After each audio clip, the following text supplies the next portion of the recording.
Welcome to a new unit on the basics of probability.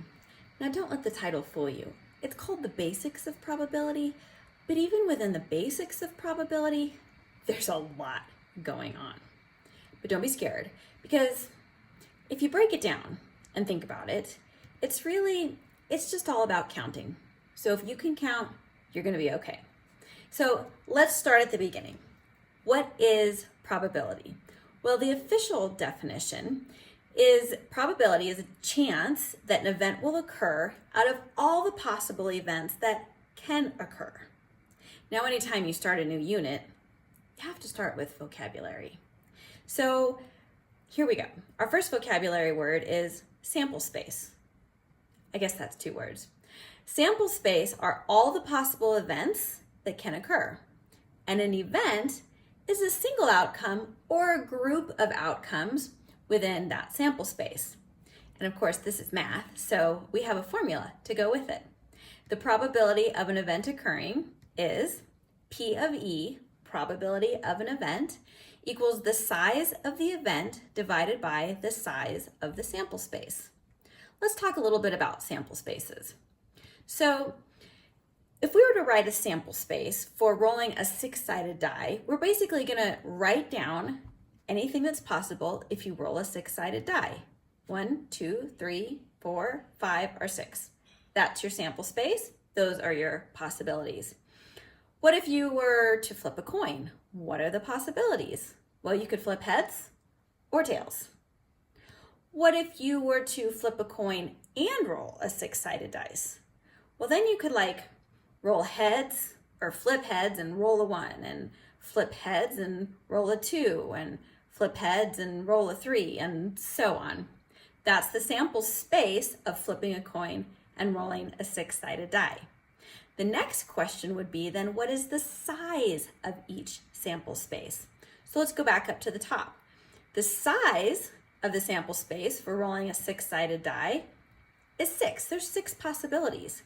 The size of a sample space for flipping a coin is 2. What about the sample space for flipping a coin and rolling a six-sided die? If you count all those possibilities, you'll see that there are 12. Okay, let's look at some more examples.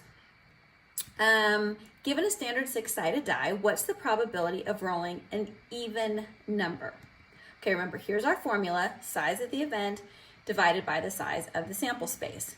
Well, we already know the sample space is 1, 2, 3, 4, 5, and 6. So the size of that sample space is 6. What about the size of the event? Well, we're curious about rolling even numbers. So the even numbers on the die are 2, 4, and 6. So there's 3 of them. So the possibility is 3 out of 6, or 1 out of 2. Or if you wanted to put it into decimal form, you could say 0.5. Or 50%. There's so many ways. So the real question is, can you count? I'm going to show you 2 different ways to count. One is tree diagrams, and the other is the fundamental counting principle. We'll start with tree diagrams. First example, variations of cars come from Ford, Toyota, and Nissan. They come in 2 sizes, compact and midsize, and 4 colors, white, red, blue, and green. So how many different cars can be made in this scenario? We're going to draw it out. We know we have Ford, Toyota, and Nissan. And in each of those, we can have compact or mid-sized possibilities. And under each of those, we have 4 colors to choose from. So there's our sample space. But what's the size of our sample space? To find that out, you just have to count everything on the bottom of the tree diagram, and you'll get to 24. So let's take this for a test drive, shall we? And we'll find some probabilities.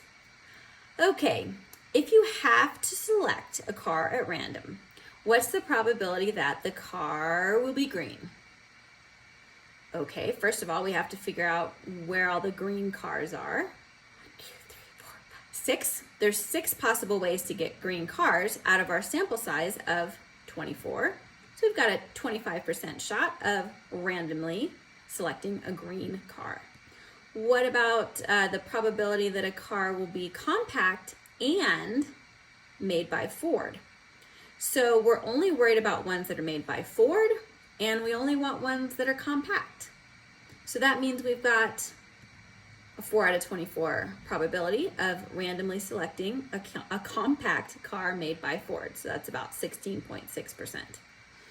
What about one that can be red and or midsize? Either one's fine. Well, there's the midsize possibilities, which means really we've got like 12 midsize possibilities. And then we can add in just the extra red ones, because we can have red 2, which gives us 15 out of 24, 63%. So that's how you work a tree diagram. But what about the fundamental counting principle? It sounds sophisticated. Here's the thing. What if there's more outcomes that are practical to list? I mean, that tree diagram, it got wide fast. Well, this is a shortcut. So if one event can occur in M number of ways, and another event can occur in N number of ways, then the number of ways the two events can occur is M times N. Let's go back to our cars. So we had variations of cars from Ford, Toyota, and Nissan. 3 possibilities. They came in 2 sizes each, and each of those 2 sizes came in 4 colors. So 3, 2, 4, multiply those all together, and we get 24. So if you don't have room to draw a big tree diagram, you can use the fundamental counting principle. Let's do a couple more examples. Standard iPhone or iPad have passwords that consist of 4 numbers, right? Okay, so how many passwords are possible if any number can be repeated? 0 through 9. So we've got four possible spots. And in the first spot, you can have any digit 0 through 9. So there's 10 possibilities. Second spot, same thing, 10 possibilities. 10 possibilities for the third number, 10 possibilities for the fourth number. So the fundamental counting principle says we can multiply all those together and we get 10,000. There are 10,000 possible passwords for a standard iPhone or iPad. Well, how many passwords are possible if a digit can't be repeated? So we still have 4 spaces that we need to fill in. The first number can be any digit. We've got 10 options. Whatever digit we chose for the first one can't be part of the choice for the second number. So now we only have 9 possibilities. And then we only have 8 possibilities for the third one, and then only 7 for the fourth one. Multiply all those together.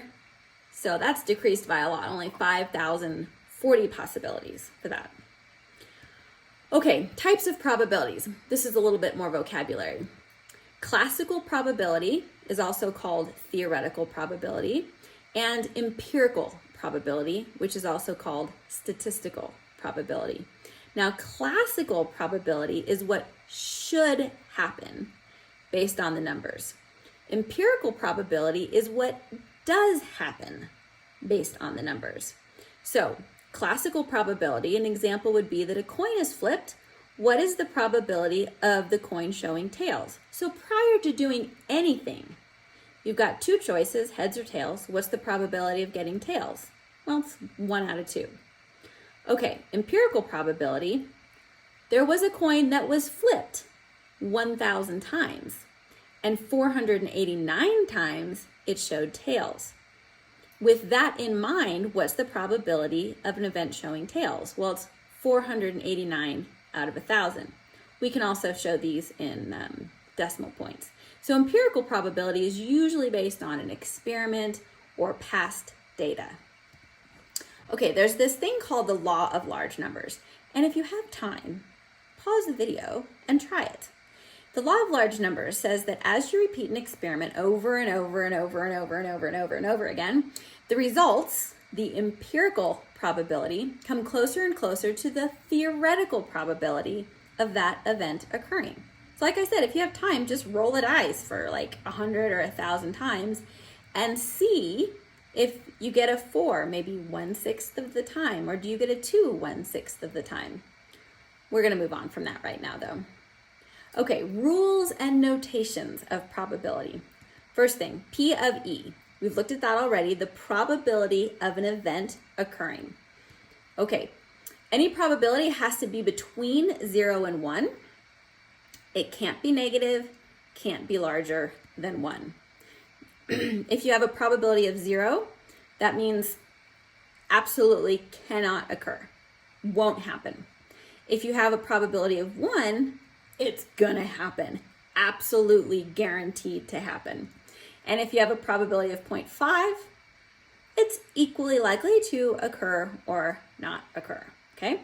Now, let me talk about two types of events. There's simple events and complementary events that we need to know about. Now, a simple event is an event that has only one way of occurring, just one way. For an example, you have you're choosing a card from a deck of 52 cards, an ace of spades.